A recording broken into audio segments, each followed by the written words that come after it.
Dajmo slišati vprašanje iz drugega konca Slovenije, iz Prekmurja. Mene zanima v bistvu samo eno. Več ali manj ste vse povedali. Moj poklon.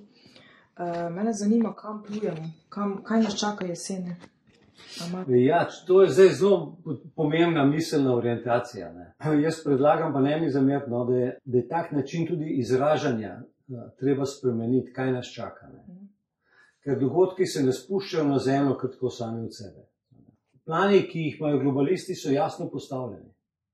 In zdaj od nas je pa odvisno, ali se bomo organizirali in rekli, ne, hočemo človeku prijazne rešitve.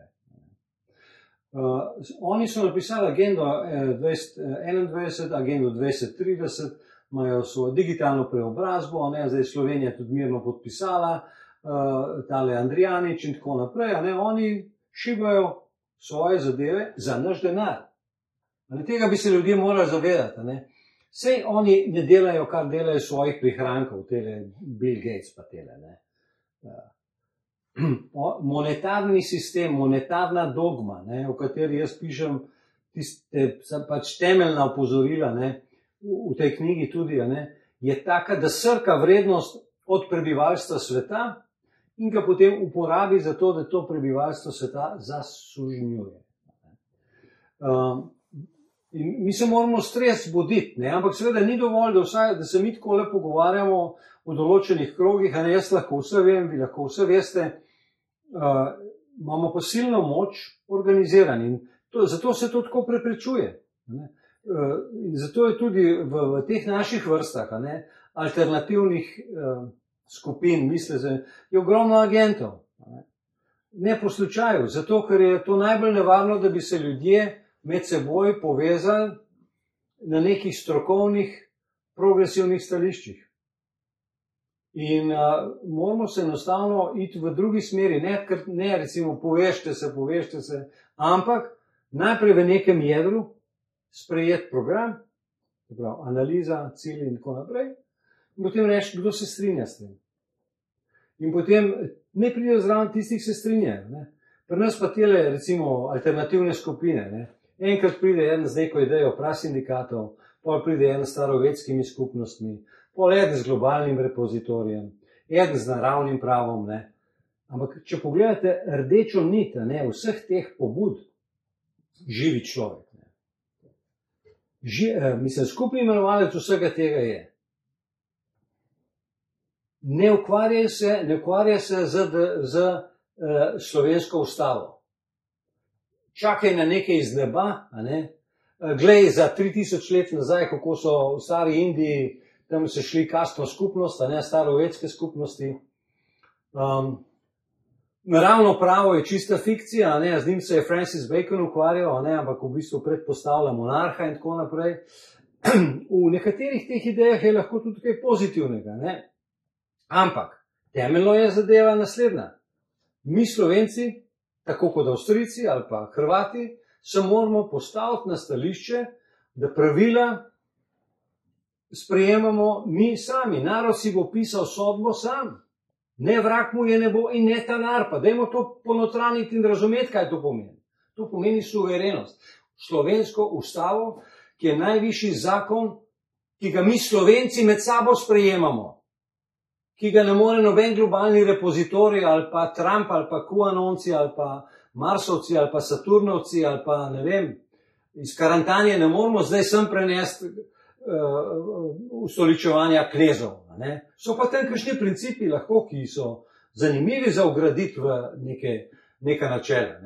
Ampak veljati pa more tisto, kar se mi med seboj dogovorimo in sprejmemo, najvišji akt je ustava, in ustava mora dajeti usmeritve tudi za zakone.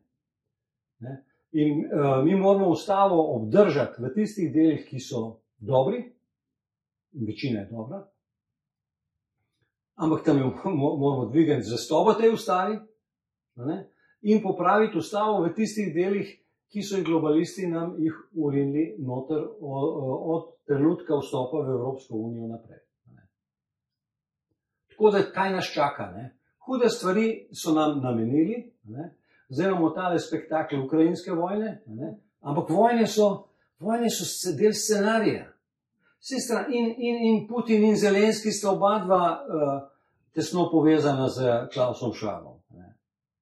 Jaz ne bi zdaj zanemarjal možnosti, da se bo v Rusiji tudi kaj premaknilo, v pozitivni smeri.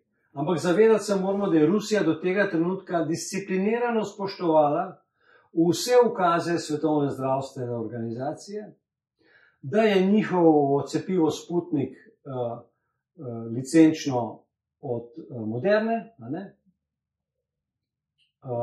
da imajo tudi dogovore z Pfizerjem, da so uvedli brutalne ukrepe, QR kode in tako naprej v Rusiji, da so v postopku uvajanja digitalne centralno-bančne valute.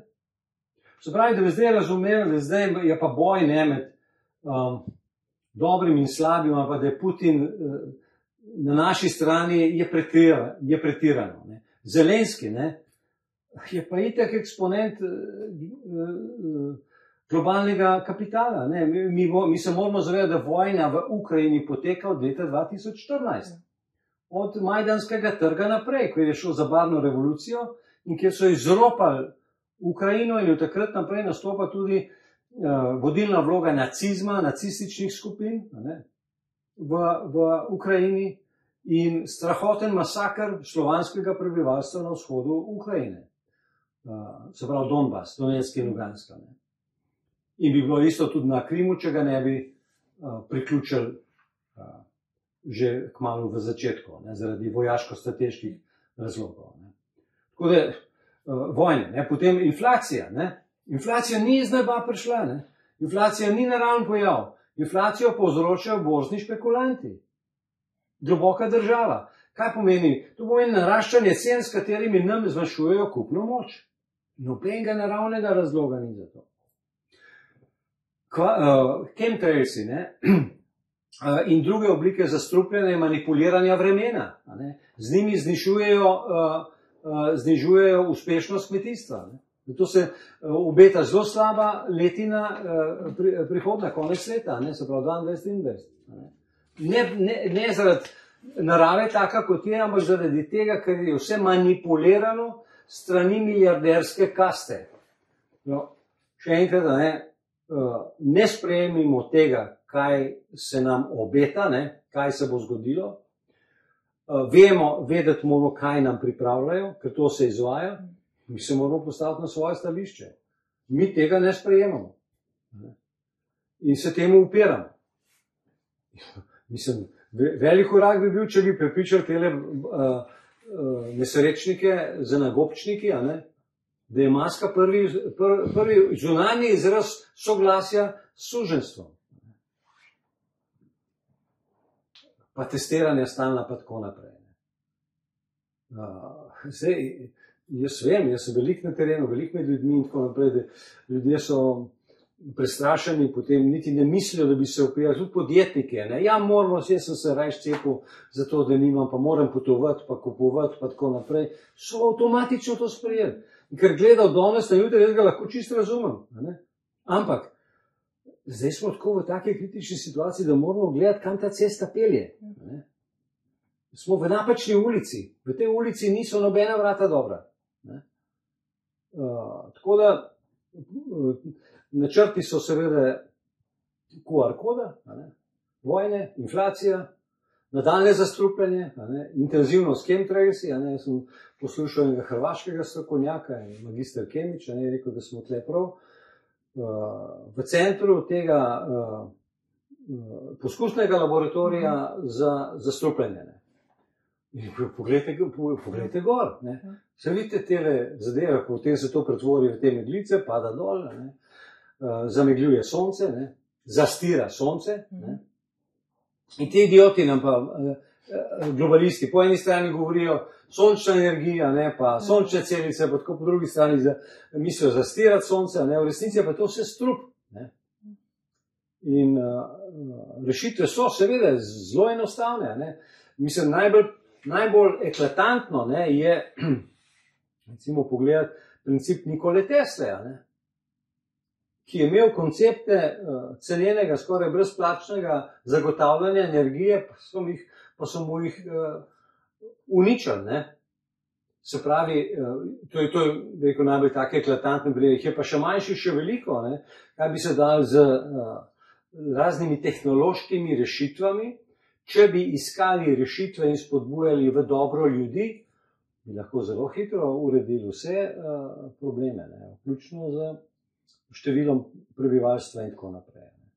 Ne? Se pravi, dva dela sta, jasno so napisane točke smrtne obsodbe strani milijarderske kaste, v kratkem nas več ne bo, nas bo pa veliko manj, bomo pa robotizirani, ne? Drugo pa je, kaj pa mi pišemo. Ne? In jaz si v teh volitev sicer veliko dobrega ne obetam, želim pač vsem veliko uspeha, ki predstavljajo kakršnokoli spremembo v pozitivni smeri, ampak mi moramo gledati naprej, ne? In se organizirati tudi čim prej dolgoročno. Čim prej. Ker če bi vsaj eno jedro imeli, ne, pa neko v teh 12 regijah slovenskih, neko omrežje, ne, smo lahko hitro dovolj dobro organizirani, da nekatere stvari vsaj upočasnimo, ne, in potem vzpostavimo drugačno upravljanje Slovenije. To čistko, mislim, v okviru sistema rešitve ni. Ne, v okviru tako, kot smo je zdaj. So pa rešitve demokratične, mirne, možne, samo z dvigom zavesti prebivalstva, koncentrično. Ne. Mi nimamo ne možnosti, niti ne bo učinka nobenega, če bi zdaj poskušal vse državljane Slovenije ozaveščati. Ne. To v nobeni državi ne uspe. 40% se ocenjuje, da je popolnoma hipnotiziranih, ne.